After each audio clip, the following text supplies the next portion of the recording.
Okay, the session is now being recorded. Sa topic that I would be discussing is the non-exact DE. So, this equation no is useful if the equation, let's say ginamit mo yung exact DE, seems not to be exact. So, ngayon, what is the case? No? Okay, ang method natin dito guys, this is only applicable if the partial derivative of m is not equal to partial derivative of n with respect to x. No? So, may tatlo tayong cases. Okay, ito yung una. I think that is 1 over m. Ang unang case natin, kung hindi ako nagkakamali, is paggamit ng 1 over n, no?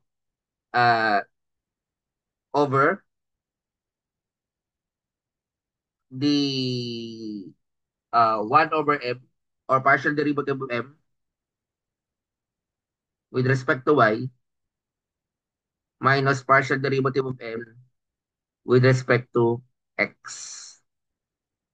Okay? So, ang case 2, kung hindi naman uubra yan, meron tayong 1 over m partial of n with respect to x minus partial of m with respect to y. Now, for the case 3, usually gumagamit tayo ng this equation, no? I-summarize ko na. Yan, mny minus nmx over x is equivalent to partial of n with respect to x minus partial of m with respect to y. So para saan yan? Kasi kinakailangan mong masimplify, no? Kinakailangan natin maghanap nung magiging f of x dx natin. Ngayon, kinakailangan masimplify yan using that equation. At kapag na-simplify na yan, puproceed ko na doon sa exact equation wherein ito yung pinaka-solution, no? Yan yung pinaka-solution na pwede natin gawin provided na mag-exact na si m and partial of n with respect to x. Yan yung pinaka isa sa mga dapat nating makita. Ngayon, what is the part, no? Or what is the final answer? So comparison na ang magiging sagot natin, no? Of the integral of m dx and the integral of n dy dx. So, yun yung magiging pinaka-formula. Pero, syempre, mas maganda to, may problem para maintindihan, no? So, let's proceed to the next page for the problem. Okay. So, sa case na to, meron tayong tinatawag na case 1. Okay, so dito tayo sa unang-una. Okay. Ha. So, x squared plus y squared plus 1 dx plus x squared minus 2xy dy is equivalent to 0. So, ito, hindi cannot be solved by variable separable. Hindi rin pwedeng isolve ng homogeneous. Wala kasing simple term. Try natin exact DE. So, ito, partial of m with respect to y. So, lahat ng y, doon ka lang mag-derivative. Kasi yun yung pinaka variable to be differentiated. So yung mga non-y will be treated as constant. So tandaan nyo, yung mga non-y will be treated as constant when differentiated. Okay. Only the variable y is differentiated.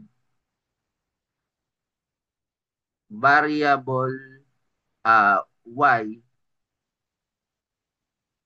is to be differentiated.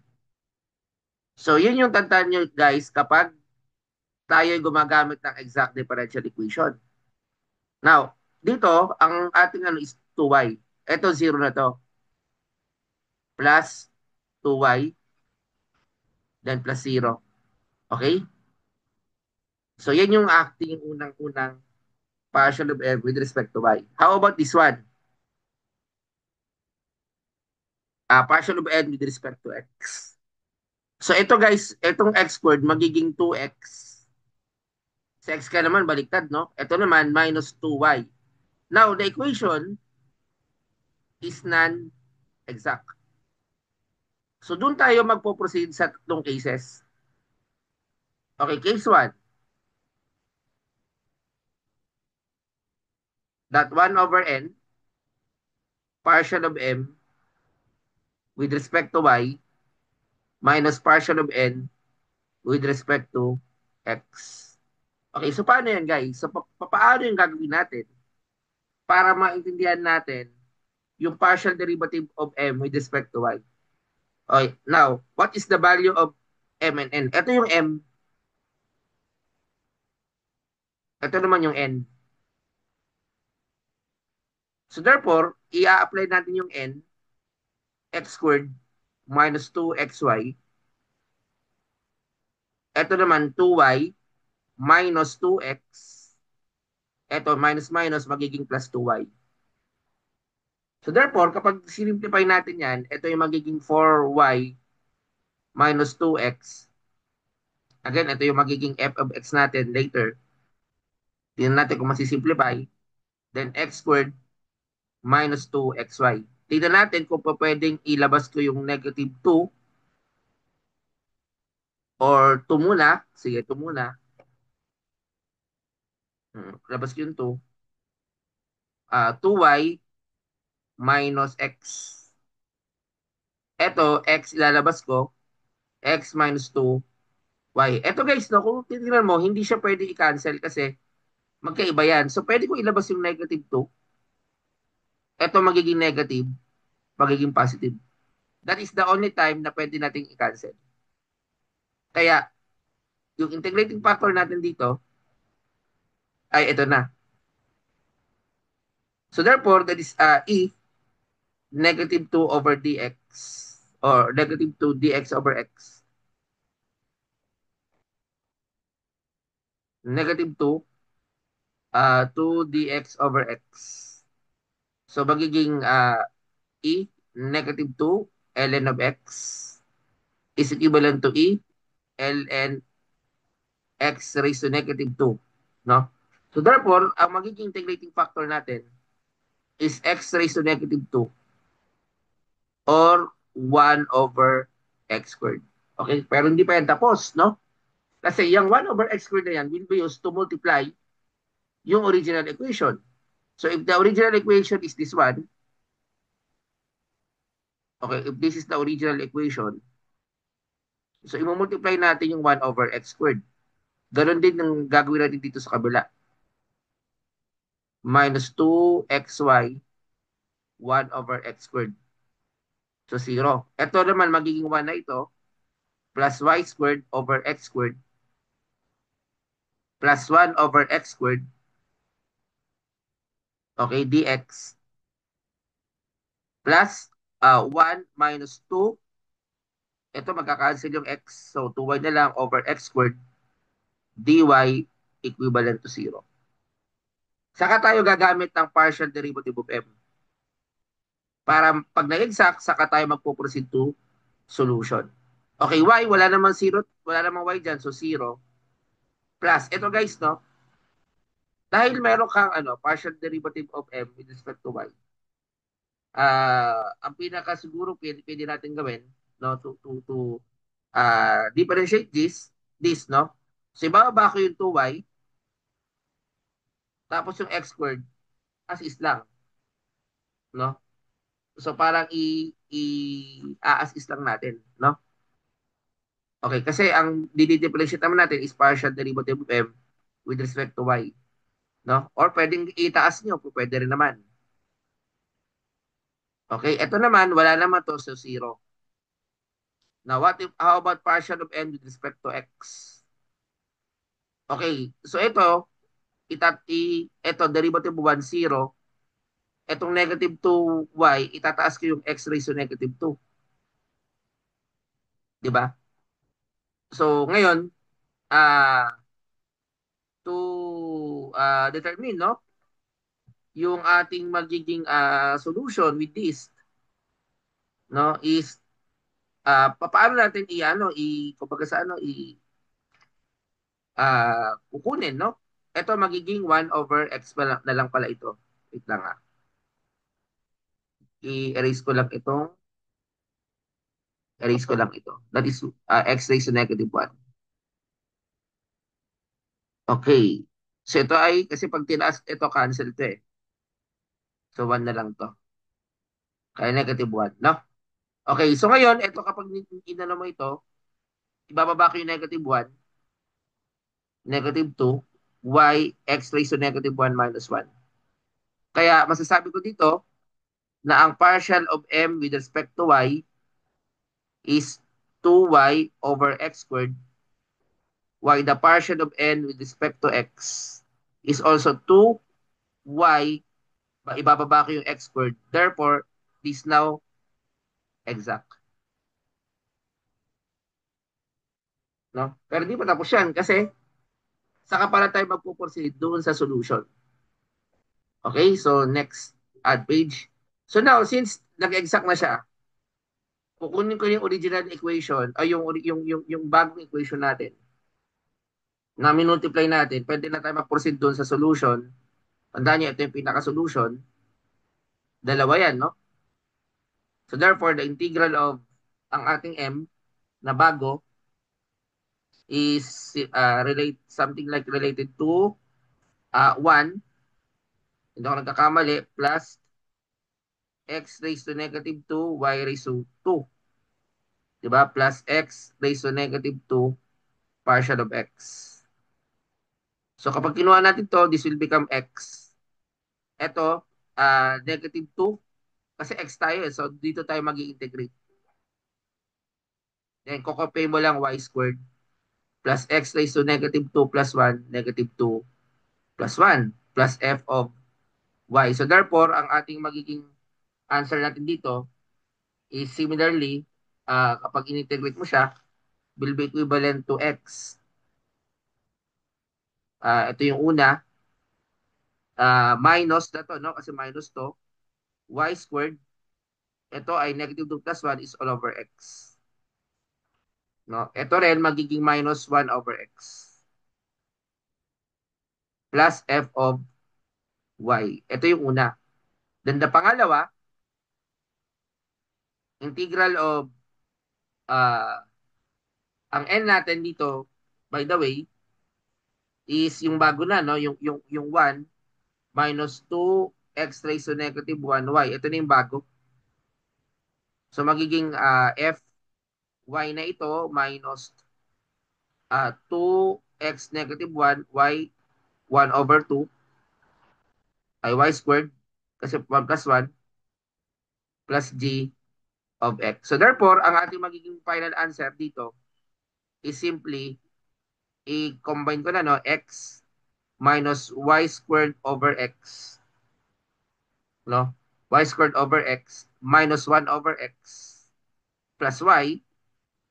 I think parehas naman na yung isa. Kaya ang magiging pinaka-final answer ay this one na. Ito na yung final answer natin for the question number 1, which is using case 1. Okay, so yan, I hope no, yan ay naintindihan. You can still you can still share this. You can share ito kapag halimbawa meron kang mga uh, kaklase or kaibigan or something what na nakakailangan ng ganitong video, you can share it to anyone. This is free to share. Later, I will send the link no para maibigay ninyo, ma-forward niyo kung kanina sa kung sino ang nakakailangan. No? Okay? So, I hope na yan ay klaro dyan sa part na yan. Okay, so pag-proceed tayo sa susunod. Next example na tayo. No? Okay, next example, i-apply naman natin yung case 2. Find the general solution. Okay, find the general solution of, let's say, 2xy minus y squared plus y dx plus 3x squared minus 4xy plus 3x. Then, dy. Okay, now, here, no? Siyempre, lagi natin ginagawa. Dahil hindi naman to mukhang variable separable, mukhang hindi naman uh, homogeneous, pwede tayo mag-exact. Tingnan natin. Partial of m with respect to y. Ito yung m. So sa y tayo, magpa-partial derivative. So magiging 2x. Minus, ito ay magiging 2y. Plus 1. Okay? Kasi nga, partial differentiation of y, okay, ito yung madi-differentiate. 2x will be treated as constant. Di ba? So, kaya 2x ang lalabas. Okay? How about this one? Partial of n with respect to x. So, lahat ng x, 6x minus 4y plus 3. So, therefore, non-exact. Try natin case 1. Sa case 1, 1 over n, partial of m with respect to y, minus partial of n with respect to x. Okay, the problem here, no? Ang n natin ay ito. Ito yung n. Ito yung m. So, meron kang 1 over 3x squared minus 4xy plus 3x. Then, I will multiply it by the partial of m na nakuha natin. 2x minus 2y plus 1 minus 6x minus minus plus 4y minus 3. Now, kapag tingnan natin mabuti, yung ating f of x natin, magiging 2x, magiging negative 4x plus 2y minus 2. And this equivalent to 3x squared minus 4xy plus 3x. But mananotice mo dito guys, no, na ito ay hindi mo masimplify. Halimbawa, ito, sige, pwede ko mailabas yung 2. Negative 2x plus y minus 1. Pero dito, pagdating dito, you cannot separate basta-basta. Bawa x. Hindi naman natin ma-separate. Di ba? So, hindi to pwede mag-cancel. So, therefore, case 1, not possible. Because you cannot simplify. No? So, doon papasok yung case 2. Ano yung case 2? Yung 1 over m, partial of n with respect to x, minus partial of m with respect to y. Now, ang m natin ay ito, 1 over 2xy minus y squared plus y. Okay, so yan yung m natin. Tapos yung partial of n with respect to x, yung partial of n natin ay ito, 6x minus 4y plus 3.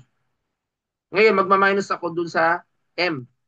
So magiging minus 2x plus 2y minus 1. Kaya yung magiging f of x natin dito, 6x minus 2x is 4x, negative 2y plus 2 all over 2xy minus y squared plus y. Pwede natin ihiwala yung 2. So ito, dito naman sa baba, yung common sa kanila na y. No? O ito ay f of y, rather. F of y. Okay, so ito ay magiging 2x minus y plus 1. Ito naman, 2x minus y plus 1. So dito, malino na pwedeng mag-cancel.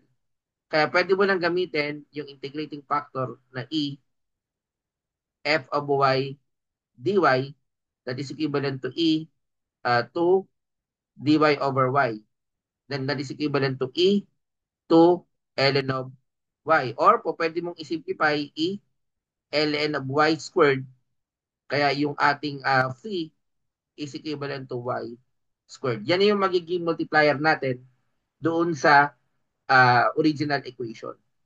Okay? I hope na yan ay klaro yung paggamit ng ating case 2. No? Okay. So ngayon, dito, makikita natin dito na uh, pwede na tayo mag-add dito another page.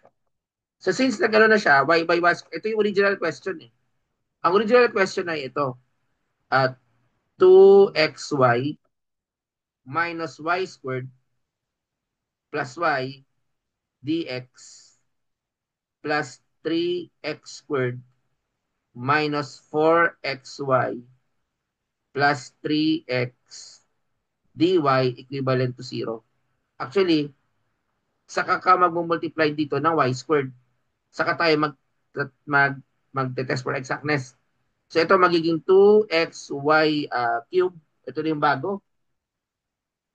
Minus y to the fourth and y to the cube. Then is equivalent to dx plus 3x squared y squared minus 4x over y or y cube rather. So ito na yung lalabas. Plus 3xy squared. Zero na ito. So yun yung magiging bagong equation natin. Ngayon, tatry natin yung kung nag-exact na ba. Partial of f with respect to y, ito naman magiging 6x y squared minus 4y to the cube plus 3y squared. No? Then for the partial of n with respect to x, ito naman, yung x naman magiging, dahil x lang tayo mag-differentiate eh, 6x y squared. Ito, mawawala yung x minus 4y cubed plus mawawala din yung x plus 3y squared. So therefore, the equation is said to be exact. So yan yung pinaka maganda part, no? Nakapag-exact na tayo. Then magpo-proceed na tayo doon sa integration. Ito muna yung 2xy minus y squared plus y in partial of x. Ito magiging ano to? Magiging 2x squared y over 2. Magka-cancel to. So ito na yung lalabas na integral. Minus x y squared plus x y. So therefore, ang ating una, meron tayong x squared y minus x y squared. Kumbaga, yan yung unang-unang ano, na makukuha nating sagot, no? Tama ba? That is partial of n, x squared y, y cube rather. That is y cube to. So ito ay kailangan, iisip ko lang to.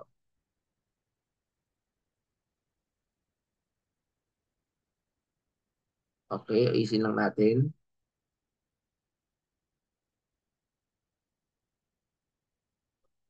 Okay, so ngayon, f is equivalent to 2 x, y, no? Ah, kapag in-integrate ko to magiging 2x squared y cube. So, yan yung lalabas dyan. Y cube minus x, ah, ano to, tawag dito, ah, x, y squared, or y to the, pag minultiply ko yung aking, multiplier na y squared, ito yung magiging y to the fourth. Fourth dapat to. Okay, x, y to the fourth, plus, ah, ito ay xy cube. Okay, kasi kapag minultiply mo ito, y cube na to.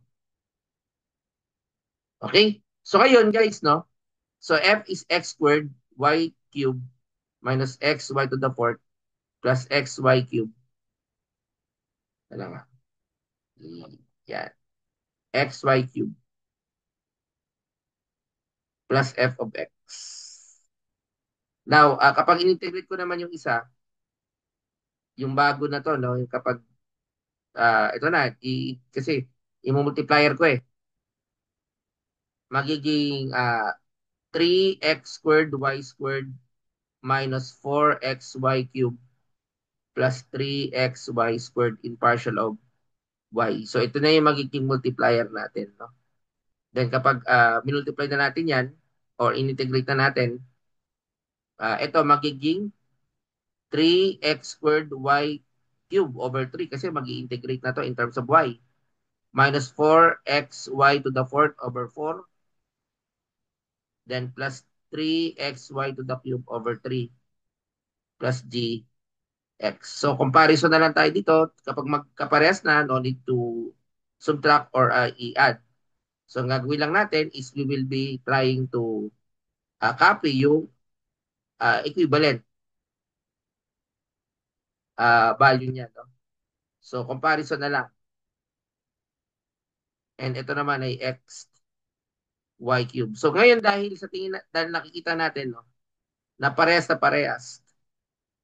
Therefore, ang pinaka-answer natin dito, f is x squared y cube minus x to the y to the fourth. Okay? Plus x y cube, no? Equivalent to C. O, ito na yung pinaka-final answer. And using that is the non-exact differential equation. Okay, so yan yung unang dalawa na case 1 and case 2. Kasi ako dito, tuturo ko na naman yung mga cases, no? Yung solution, paano mag-solve ng mga non-exact. And anyway, ito rin naman, I will be giving to you, no, yung mga notes dito para makita nyo rin, no? Mamaya i-download natin. I can download naman itong mga to, no? Okay, so yun. Ha. So now to solve this, to solve this, no? Or to add this, ang isa pang topic natin yung case 3. I think we can add. So i-adding ko na, no? I-assume na natin na case 3 na hindi to po pwede by case 1 and 2. Yung susunod na example. Pero anyway, pwede mo itong ma-solve by using other method. Pero isosolve lang natin ito by non-exact DE using case 3. So ano ba yung nasa case 3? Kung naalala nyo, meron tayong formula for the case 3 that mn over y minus nm over x is equivalent to partial of n with respect to x minus partial of m with respect to y. So basically, ang m natin dito guys, yung malapit sa dx. Tandaan nyo, yung m malapit sa dx. Yung n, yun yung dy. Okay, so ngayon yung aking 2y over y. Tapos may n ka dyan. So cancel. Minus ang m natin ang n natin is x or rather x, ay, ano nga to? X minus x cube, y cube, nm over x. Okay, is equivalent to, ngayon, kinakailangan natin kunin yung partial derivative of m with respect to y. So try natin kasi i-check natin kung exact eh. Pag hindi, case 3. Partial m with respect to y. Ito ay magiging 2 na lang kasi 2y, ang derivative niyan is 2.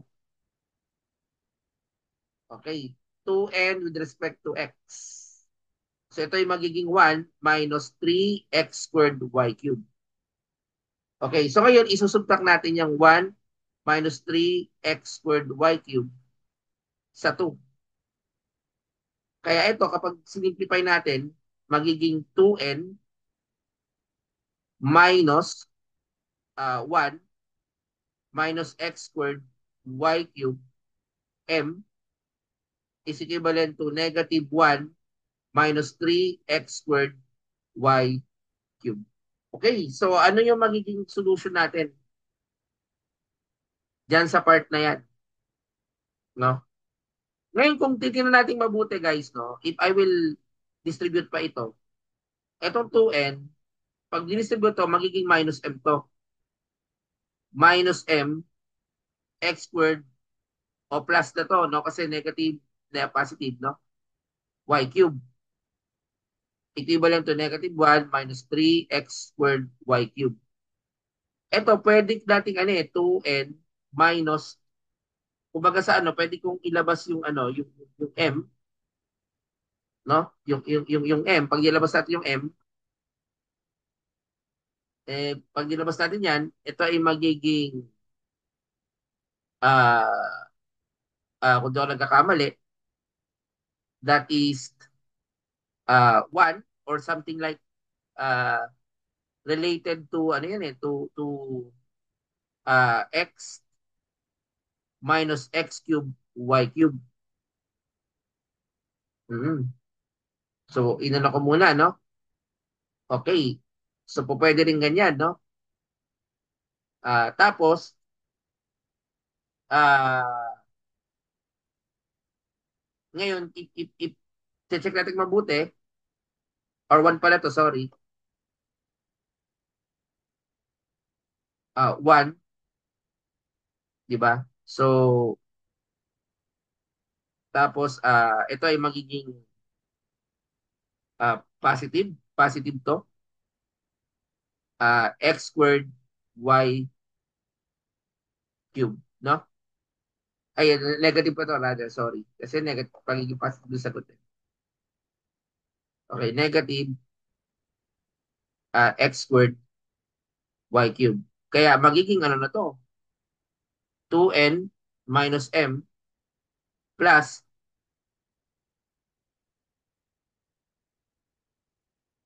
just taso lang. So magiging 2n minus m plus m x squared y cube is equivalent to, ito na yan, yung negative 3x squared y cube minus 1. Ngayon, magkakaroon tayo ng coefficient of terms. Sa coefficient of terms, yung kasi ang technique ng case 3, you will get the coefficient of terms, no? Halimbawa, yung x squared y cube, meron siyang coefficient na m is negative 3. Ito kita. Kaya therefore, kung titignan natin mabuti, masasabi natin na pwede natin i-substitute na. Kasi nga, yung ating m is negative 3. So, 2n minus m, ang kanyang equivalent na negative 1. Kasi ito yung magka-coefficient eh. Itong x squared y cube, coefficient to. Pero ito ay ito. No? Ngayon, then m is equal to 3, 2n minus minus 3, negative 1. So, magiging 2n minus 1 plus 3. Or rather, uh, 2n uh, plus 3 equivalent to negative 1, 2n negative 1 minus 3.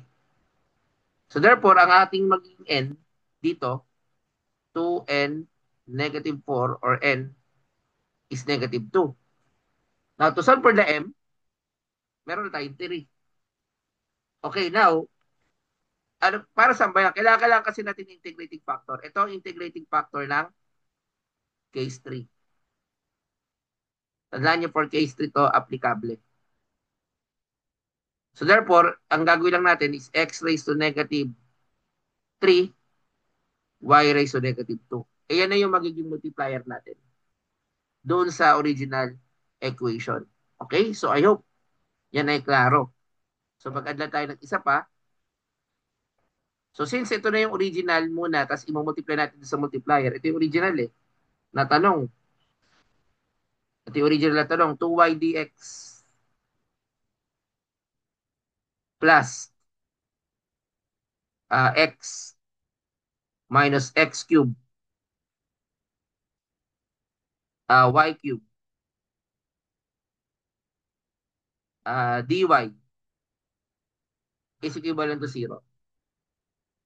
I-multiply ko dito yung tinatawag natin na nakuha natin yung x cube, x raised to negative 3, y raised to negative 2, kung di ako nagkakamali, no?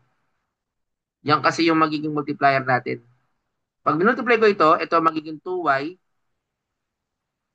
Usually, ang katumbas ito, pwedeng ganito muna, kuha ko nalilito. Pwedeng ganyan. So, magiging 2y, x cube, y squared. O magka-cancel to. Dx plus x minus x cube, y cube, dy all over x cube, y squared equivalent to 0.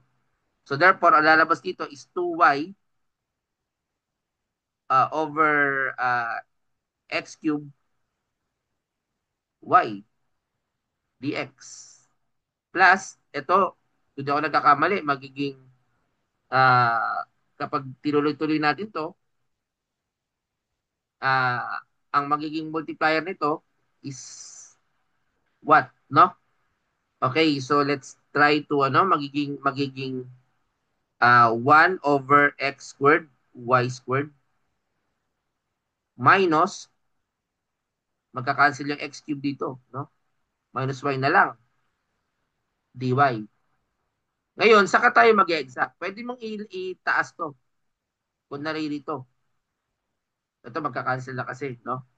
So 2 y raised to negative 1 x raised to negative 3 dx plus x raised to negative 2 y raised to negative 2, okay, minus y dy. Now, let's try no to test the exactness. Okay, ibig sabihin sa y tayo mag-differentiate.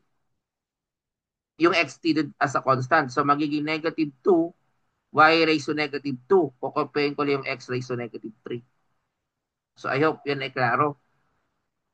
No? Then, ito namang partial of n with respect to x. Ito, x naman ang itatrato ko. Ito naman i-differentiate natin. No? So, magiging negative 2x raised to negative 1 y raised to negative 2. Dahil ito ay x, 0 to, so constant. So, therefore, the equation, ito ay negative 2 minus 1, negative 3. Therefore, dahil ito ay exact, we can now proceed to the integration. Okay, so alin yung integrate? Yung bago na. So, integrate natin itong 2y raised to negative 1 x cubed dx in partial of x plus f of y. So, therefore, ang magiging uh, solution natin is equivalent to 2y raised to negative 1, 3 plus 1, all over 3 plus 1, plus f of y. So therefore, we have 2y raised to negative 1, x raised to 4 all over 4. So, usually, ganyan yung mangyayari, no? Kapag inad natin. So, ano yung magiging ano dito? Check na natin. So, the integral, ito ay, kung di ako nagkakamali, ay negative 3 pala to. Sorry. Wait lang Wait lang natin. 2y raised to negative 3 pala to. Sorry. That is negative 3. So, kung negative 3 to, uh, 2y, kukopay mo rin tong variable y, negative 3 plus 1, then negative 3 plus 1. So, ito, positive pa kanina, no? Plus f of y. So, therefore, ang magiging final answer mo dito is 2y raised to negative 1, x raised to negative 2 all over negative 2. Therefore, ito, lalabas dito is negative 1 over x squared y plus f of y, no? Yan ang lalabas sa atin. Okay. So, ito naman last, x raised to negative 2, y raised to negative 2, minus y, in partial of y plus g of x. So, therefore, ito, kapag in-integrate ko to, x raised to negative 2, yung y lang i-integrate natin, kaya negative 2 plus 1 to, minus y squared over 2 plus g of x. So, therefore, kapag sinimplify natin to, kung di ako nagkakamali, ang lalabas dito is x raised to negative 2, y raised to negative 1 all over negative 1. Okay? Tapos minus y squared over 2 plus g of x. So actually, pares lang naman to. So ang magiging pinaka-final answer natin dito to solve, no? Ito na yung pinaka-final answer. Kasi comparison lang naman na iyan, no? So negative 1 over x squared y, ito same lang naman, minus y squared over 2 equivalent to c. And that is the solution for the case 3. So, tandaan nyo guys, no? Tandaan nyo, ang case 3 natin, or ang case 3 natin, is applicable lang kapag hindi mo magamit ang case 1, case 2. Now, paano kung hindi magamit si case 1, case 2, case 3? Eh, di meron pa tayong dalawang solusyon titira. And that will be discussed in the future discussion. Okay? So,